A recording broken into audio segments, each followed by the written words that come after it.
Ladies and gentlemen, welcome back to the Stoverload Music Podcast. And again, I'm bringing you guys another special treat. I'm going to give you a little bit of a history lesson here because this history lesson pertains to me. About a year after when COVID hit, in my neighborhood, I finally got to go to a rock show. And it was right here in my neighborhood. Got to see one of my favorite bands, but I also got addicted to a new band. And this new band happens to be the guest that I have today. So if you got a drink, raise them up and welcome Bourbon House to the show. Hey. Hi. Welcome to the show. It's so good to have you guys finally. Yes, it's nice to be here. Thanks for having us. Congrats on the new release of the fourth album. How's that going so far? Thank you. It's it's going great. It's going really well. Yeah. You guys have a massive fan base. And I'm not surprised because when I listen to you guys perform and sing, it's like I'm listening to Heart from like the early 80s. Oh wow, that's a pretty big compliment. Yeah, we were going for Heart from the late 70s. Back when they were still young, huh? Yeah. Yeah, thank you. We're definitely working on it. We're hitting the ground pretty hard. So we're putting the work in for sure. Well, congratulations too, and also being named one of the top 15 rising bands. Yeah. Thanks. Yeah, by Matt Wake. That was super cool. He's a cool dude, and we've been reading some of his articles, and he's got a blue check mark. It means that everything he says is true. Exactly. Well, your He music did have speaks some for good itself, predictions. though. Yeah. So tell me, for all the new fans and all the new listeners that are just getting to learn about you, where did Bourbon House start?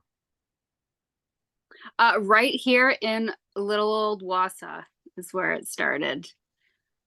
Do you want to elaborate on that? Yeah, it just started right here in central Wisconsin. I mean, Lacey and I met without having any pretenses about music. I mean, we knew that we were writers, and we thought we'd help each other try to launch a writing career. And after a year or two, we thought maybe we should just try music instead, because by then we were kind of jamming out on acoustic guitars and playing in bars, and people were liking what they heard. And I thought, well, if people like us playing covers, let's try to write some of our own songs. So yeah, it was all kind of we kind of fell into it a little bit, I guess, but worked out.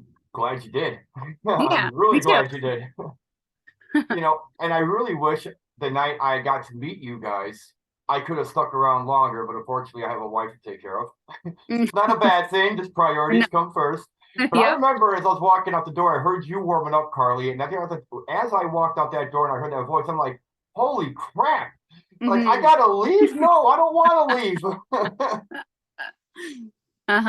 But I chased you down, and I've been following and listening ever since. I even got to play some of your music on a couple of our specials as well. Yes, saw that. Thank you very much. You guys are amazing, really. I'm curious. I know you have a lot of inspirations from Led Zeppelin and a lot of classic rocks. What other inspirations do you guys have that not many people would expect? Well, I've said this a lot, but my favorite singer is Chris Cornell. And we don't necessarily do that kind of, music. He did a lot of different kinds of music though, so you can't really say that, I guess. But so that might be surprising unless you've listened to our other interviews, and then it's not surprising at all. I think my obvious influences come through. I mean, I don't need to tell you that I grew up listening to Jimi Hendrix and Led Zeppelin, Deep Purple and Heart and all of that. But I also listen to a lot of swing and jazz and Motown and soul. Yeah, we're kind of all over the place. We've listened to country. We listen to everything. So I think there's something to be learned from every genre, and maybe not every artist, because every genre has its good stuff and its bad stuff. So if you search for the good stuff in each genre, there's probably something to learn from it. Yeah. Ain't that the truth? And it's really amazing too, because I love artists like you guys who could take a little bit of everything and find the good in it, and you literally create something new with your own style, with a little bit of everything that's inspired you. Yeah, that's what we're going for. I mean, we don't want to copy anybody, you know. So influences are good, and I think that like we really do wear them on our sleeve, and you know, we're not ashamed of them or anything. If people like compare a riff to like a riff in something that they've heard before, that's whatever. You know, I don't think there's anything wrong with that, but we do really try to be us, you know. That's all you should be. Yeah. Quite honestly. You know, I am curious because your vocal melodies are beyond amazing. And I'm wondering what kind of exercises do you do to help keep it in shape? I just sing. I sing a lot of well, Chris Cornell is great for melodies, by the way. I just sing a lot of different genres. I don't do like vocal warm-ups, you know, like the boring vocal warm-ups. I warm up with song. That's probably where it comes from, mostly Chris Cornell. Actually, I'm super into Pete Shoulder right now. He's somebody that not a lot of people know. He has Chris Cornell's voice. He is incredibly amazing, and he writes really good songs, and you should listen to him. I've been singing a lot of him. Good to know. You heard it right there, Yeah. fans. There's a suggestion. Okay. Go check him out. Mm-hmm. So I'm sure it's safe to say, you know, a lot of your fans like to contact you with a song they'd like to hear you cover or something like that. What's been like the most weirdest one you've ever been asked to cover? There was a Godsmack one, or it was one that we were like, what? Like I couldn't even imagine even close to doing it. I think it was a Godsmack song, but I can't think of which one it was. I want to guess Voodoo. Yeah. It is, yeah. Yeah, Yeah. it was. Yeah. I can see it. Can you? I can't at all. I don't know. With your own style and your own twist on it, I think Yeah. it might be cool, but that song is very unique in its own right. So I can see where you're coming from too. It is, yeah. So what's next on the bucket list? You guys got a tour lined up, some shows coming up? We do. We have summer festivals coming up, so that's going to be really fun. But we're also back in the studio next month. So we're finishing up our 5th album. We have a bunch of new music coming out. We always have new music coming out. We're at Rockfest this summer. We're at Rock Hall Music Fest. That's actually in Unity, Wisconsin. You should go. You should go to that one if you can. I don't know what the ticket prices are for that, but check it out. Route 66 Fest. We're playing in Lebanon, Missouri. That's gonna be fun. We're at Bratfest in Madison too. This is all kind of summertime, smashing everything in, but we're all kind of around here. It's not even a matter of time. It's just a matter of when, because you guys are awesome. You're like a diamond in the rough that hasn't been found just yet, but people are starting to see the shine. Yeah. And I'm just waiting for you guys to start taking over and become very difficult to get a hold of. Yeah. I don't think we'll ever be like that. I don't know. We're pretty humble. And we like to communicate with our fans and our friends. So but yeah, we're starting to feel it now. So I feel like it's getting there. Might need to have a street team, those old school things that people used to use for all their dedicated fans. The fans went out and flyered the neighborhood, put out the stickers, did all the promoting for you. Yeah. Yeah. Well, now that's basically just social media, right? That's sharing and liking and, you know, all that stuff. It's kind of the same thing. Yeah, there was something different about it back then, though. It was so much more personable. Oh, yeah. You had to go out and walk. I mean, it's a lot more effort. You know, and it's also cool too back then. It's like if you guys, let's say for example, you guys were out back in say early 2000s, and you were doing this, and people, you know, got your flyer or your demo CD. Fans, you probably don't remember this, but they used to give these out at shows. But you know, they got one of them, and you guys would be like instantly recognized. And it seemed like that word of mouth and that kind of attention that just spread like wildfire. Yeah. I do think it was easier to spread further and faster than. Just because I don't know if it's because of the amount of music that's coming out and new bands and Yeah. It's really overwhelming, I think, for people. Yeah, it doesn't help that there's 50,000 bands in America. Yeah, so many. Everyone you meet plays guitar and they're in a band and they're dropping a CD soon. But yeah, it was a totally different culture 20 years ago when you had to staple your flyer to telephone poles in Madison or something, you know, and you had to play go out down, every night. go down there a week ahead of time and make sure all your flyers were up. Mm-hmm. And some other bands put their flyer over top of yours. Yeah. Or stand outside a venue waiting for a show to end. You're sitting there with like 100 flyers in your hand. And you got to wait for every single person to come out. Yeah. Yeah, but it was so much more fun back then. It was more personable. You got a good experience from it. Now it's like you. I mean, yeah, I think the internet and social media, these streaming apps, they're a good tool, but nothing beats seeing a band live. No, absolutely not. So what can our new fans, what can they expect from a Bourbon House show? I know you guys like to rock and have fun. What can they expect? Energy, and I think we have a totally different sound too when we play live. Yeah. Because we're not afraid to overdub and, you know, take advantage of technology when we're in the studio. So that's one version of the song, but you're going to get sort of the live version of the song when you come see us live. So yeah, we don't want it to sound exactly like the recording, and it's not going to. And I like to take liberties with how I'm singing things, and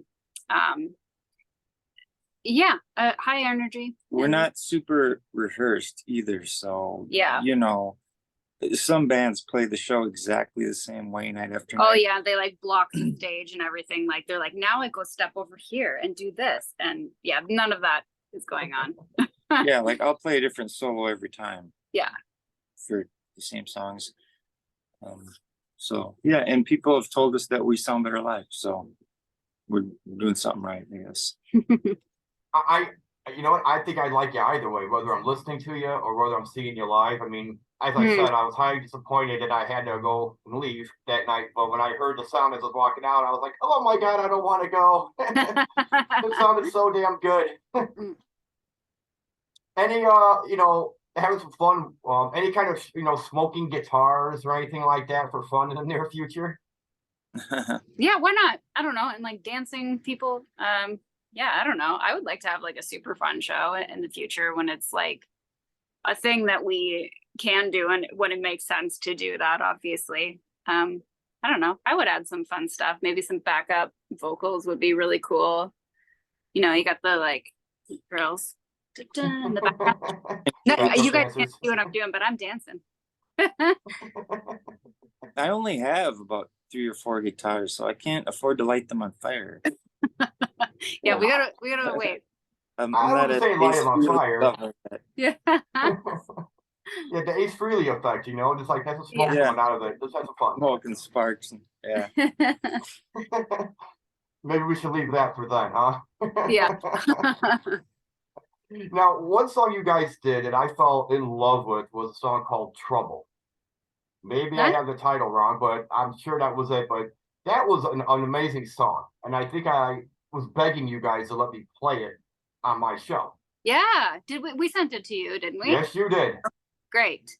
Yes, you did. I think we've had you guys on a couple times now. Nice. On a couple of different specials. Good music speaks for itself. And we stand by that in the show. Music has the ability to heal. It has the ability to bring people together. And you guys are right there on the front lines showing people how to do that through what you do. So thank you for what you do. Thank you for appreciating it. It's all about love here on the show, guys. You know, so music will bring that out of you. Yeah. Just go to a live show and you'll see what I mean. Exactly.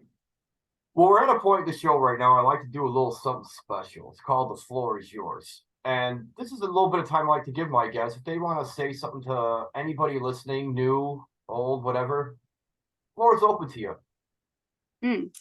Wide open, huh? Keep it PG. Oh no. Do you have anything special to say? I don't really think so. I think you know, if you live in the Midwest or in the North and winter looks like it's coming to an end finally, get out and see some shows, meet some bands, support the ones you like, if you don't like them, you don't have to feel obligated to buy their stuff. Save it for the ones you like.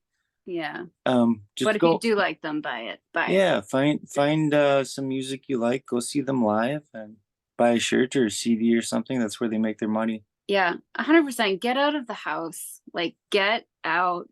I feel Yeah. too many people are just not doing much with their lives, and we have to keep fun things happening, especially in little towns and little communities.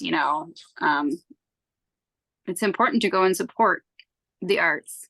Yeah, it supports the venue too. A Mhm. lot of venues closed during COVID, and it was hard enough before that, but there are even fewer places for bands Mhm. to play, and it's mainly because people don't go out and Yeah, buy a drink at a venue anymore.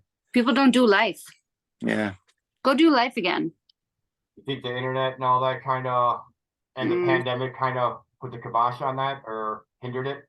I think it was happening before the pandemic, and then that was just like, yeah, just kind of clinched it. Pandemic just encouraged everybody to do it and justified them doing it. Before, people felt maybe a little guilty for staying home on weekends watching Netflix and playing around on the internet.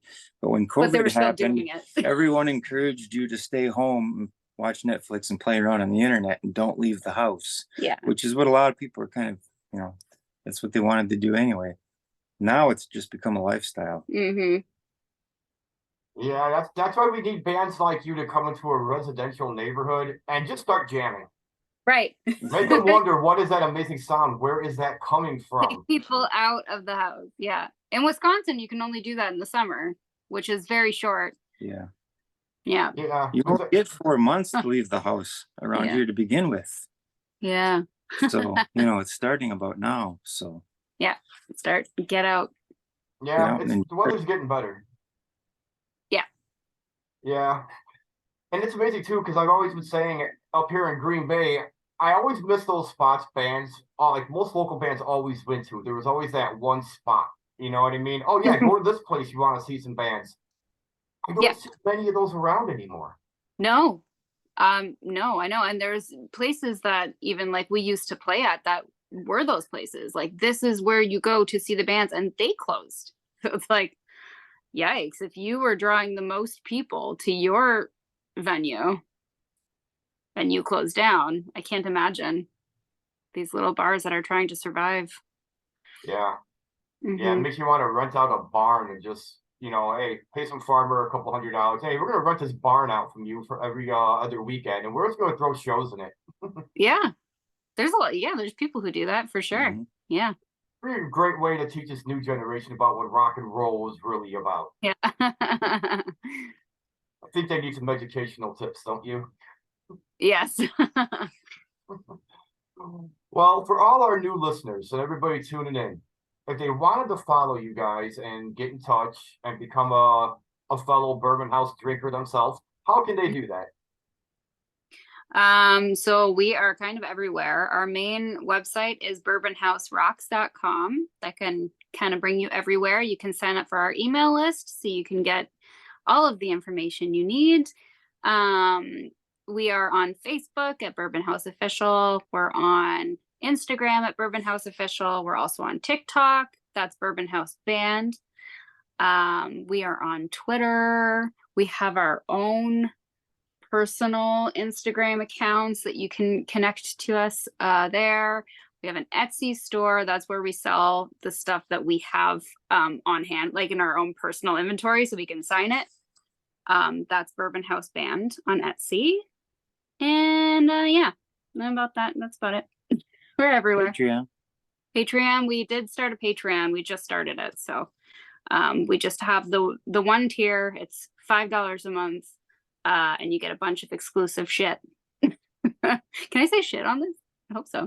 That's fine. As long as you're not dropping F-bombs. Some artists Okay. think it's been a challenge, and some people trying to compete for the title. Right. So, trying to keep that under control. Yeah. Well, again, guys, I can't thank you enough for coming on the show and taking out a little bit of time to talk with us. It really is an honor, and you guys truly are amazing. And anything my show could do or myself to support you and help you out, please let us know, because I love your guys' work. It's amazing. Thank you so much. It's always appreciated. Thanks. Well, fans, you know the saying, all good things must come to an end. And sadly, we've hit our mark today with Bourbon House, but they told you how to find them. And as she said earlier, like I keep telling you guys, go buy a CD, a t-shirt, something, because that's how they make their living. And it's also not a reality unless you have something in your hands. It's easy to stream and like a button, although subscribing and follows do help. Still get a CD or a t-shirt. Until then, guys, thank you so much for being here. This means a great world to me personally, and it's been amazing getting to talk with you. Yep. Thank you so much for having us. It was fun. It was fun. Thanks. Very welcome. Until then, fans, I'm your host, Mike Stover. We'll see you soon. We're out.